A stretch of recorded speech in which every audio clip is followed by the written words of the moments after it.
গিয়েছিলাম, কিন্তু আমি তো জানতাম না যে আজই হবে আমার শেষ দিন। আমি তো আমার জুনিয়রদের সাথে একসাথে কত গল্প করতে করতে রাতের খাবার খেয়েছিলাম।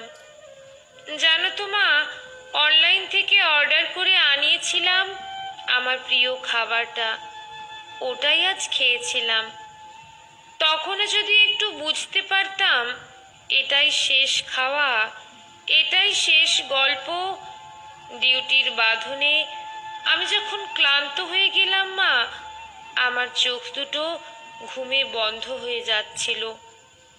একটু শরীরের ক্লান্তি মেটাতে গেলাম, তখনও যদি বুঝতাম মা সারা জীবনের মতো বিশ্রামে চলে যাব। তখন ভোর রাতে আমি ওয়ার্ডে একা, ভোরের শীতল বাতাসে আমার একটু ঠান্ডা লাগতে আমি লাল চাদরটা ঢাকা দিয়ে একটু চোখ বন্ধ করেছিলাম শুধু।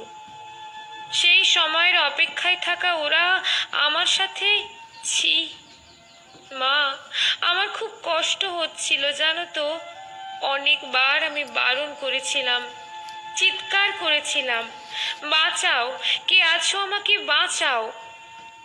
কিন্তু কেউ আমার চিৎকার, আমার আর্তনাদ শুনতে পায়নি জানো তো মা। আর ওরা আরো পশুর থেকেও বিচ্ছিরি ব্যবহার করতে লাগলো আমায়, খেলতে লাগলো আমাকে নিয়ে ওরা। আমি ওদের হাতে পায়ে পড়লাম জানো তো।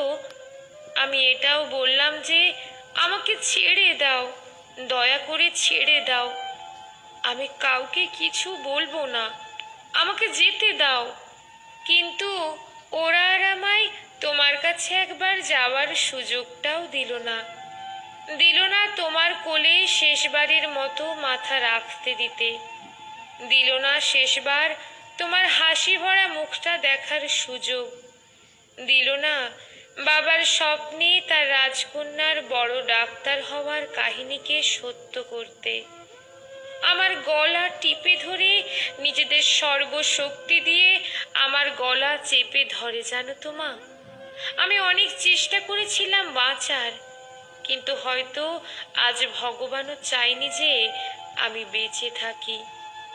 ওই পশুদের শক্তির কাছে আমি হেরে যাই, আমার গলার হাড় ভেঙে যায়। ওরা আমায় ওভাবেই ওখানে ফেলে রেখে চলে যায়, ওই বিবস্ত্রভাবে। সকালে সবাই আসে, কিন্তু এ কি, আমি কারোর সাথে কথা কেন বলতে পারছি না? তোমাকেও দেখতে পাচ্ছি, তোমায় কত করে ডাকছি, তুমি শুনতে কেন পাচ্ছ না মা আমার ডাক?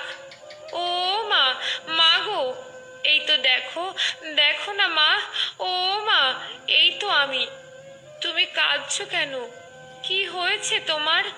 ও মা। দেখি মা সামনে একটা লাশের দিকে তাকিয়ে হাউমাউ করে কাঁদছে। লাশটার মুখ দেখতে পেয়ে আমি শিউরে উঠি। এ কি, এটা যে আমারই নিথর দেহ। আমি কি তবে মারা গেছি? আমিও কাঁদতে শুরু করলাম। সবাই আমার এই মৃত্যুতে শোকাহত। সারা দুনিয়া আমার মৃত্যুর ঘটনা আপাতত জেনে গেছে।